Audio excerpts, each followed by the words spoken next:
Isang magandang araw na naman po mga kasaka. Kamusta po kayo? Ako po muli ito, ang inyong agriculturist. Sumasaludo sa magsasakang Pilipino para sa Pilipino. So, ngayong araw po mga kasaka ay gusto ko pong ipakita sa inyo dahil ako po ay magi-spray ng atin pong glyphosate. Ito pong Pyro. Ano po? Dahil mapapansin nyo po dito po sa akin likuran, kaliwat kanan ay medyo madamo na po itong aming paligid. Kaya naman ngayong araw ay magi-spray tayo ng Pyro glyphosate. Ano po?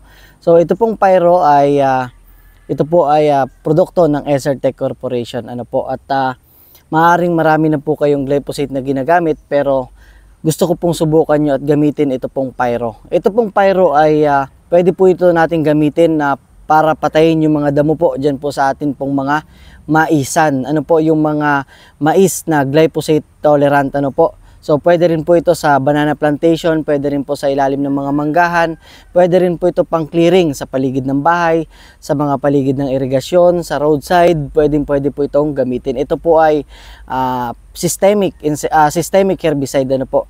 So ibig sabihin po nun hanggang ugat ay pinapatay po. So kaya ngayon po, ito po, kaya napakaganda pong gamitin ng Pyro kumpara po dun sa mga ibang glyphosate. Ito po kasing Pyro natin ay meron pong adjuvant na 12%, which is yung pong mga common na ginagamit nating glyphosate, yan po ay nagtataglay lamang po ng 8%. Yung adjuvant po kasi, yun po ay sticker, ano, yun po yung isa sa nagpapabilis or nagpapaganda ng epekto po ng isang pamatay damo. So ito pong gagamitin natin ngayon ay 1 litro at wag po kayong mag-alala kung kayo po ay nangangailangan ng galon or drum, ito po ay available din po. At para naman po sa safety mga kasaka ay tayo po, mas maganda po tayo ay nakabota, ano po, nakapantalon po tayo or any po na mahaba na mapoprotektahan yung atin pong balat at syempre dapat po tayo ay naka long sleeve. At syempre meron din po dapat na face mask dahil ito po kapag nalanghap natin ay masama po sa kalusugan. So ngayon ipapakita ko po sa inyo kung paano templahin. Ito pong gamit nating knapsack sprayer, ito po ay 16 liters at ang ilalagay lang po natin ay 150 ml. So ito pong ating Pyro, ito po ay hindi pa nabubuksan, ano po. So naka-sealed pa po siya, ano. So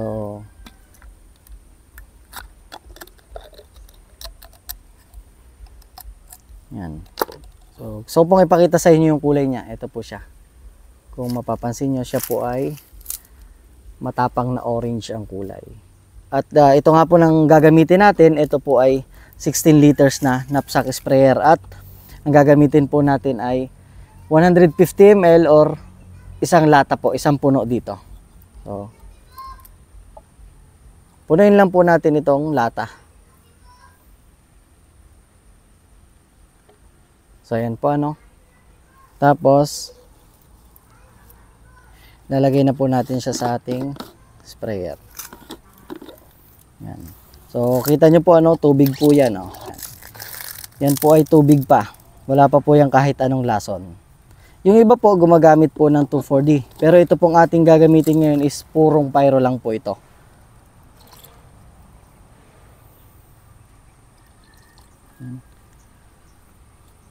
So, pwede pong kung gusto nyo, gawin yung dalawa nito or isa't kalahati. Pero yung isang lata po, isang puno dito, okay na po yun.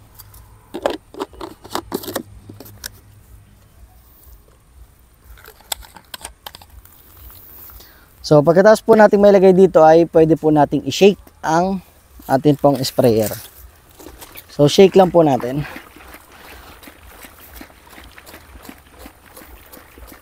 At syempre yung gamit pala nating long sleeve, yan, sponsor po ng Lethal, yung ating Lethal insecticide. At kung mapapansin nyo po, ito pong i-sprayhan natin is meron pong tatlong klase ng damo. Meron pong grasses, meron po siyang mga broad leaves, yung malalapad ang dahon. At meron din po siyang sedges, yung mga tres cantos, at yung mahirap puksain, yung pong paragis. So i-sprayan natin yan ngayon, tapos after 3 to 5 days, ipapakita ko po sa inyo na ito po ay namatay. So tara.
So, ang kagandahan po sa paggamit ng pyro dahil nga po mataas yung kanyang adjuvant which is 12%. So, kapag po halimbawa ay after 1 to 2 hours umulan or umambon ay safe na po or patay na. Ano po, nakakapit na po sa damo. So, ibig sabihin sure na po yan na mamamatay.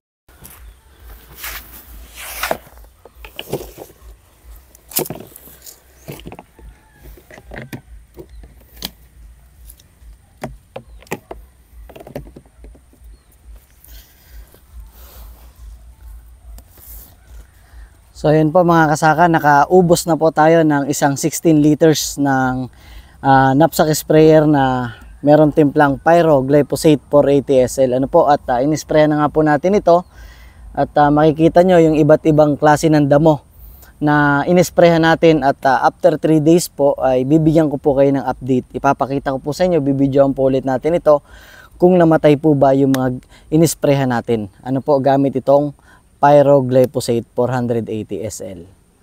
So maraming salamat po sa patuloy na panonood at pag-subscribe. Hanggang sa muli po.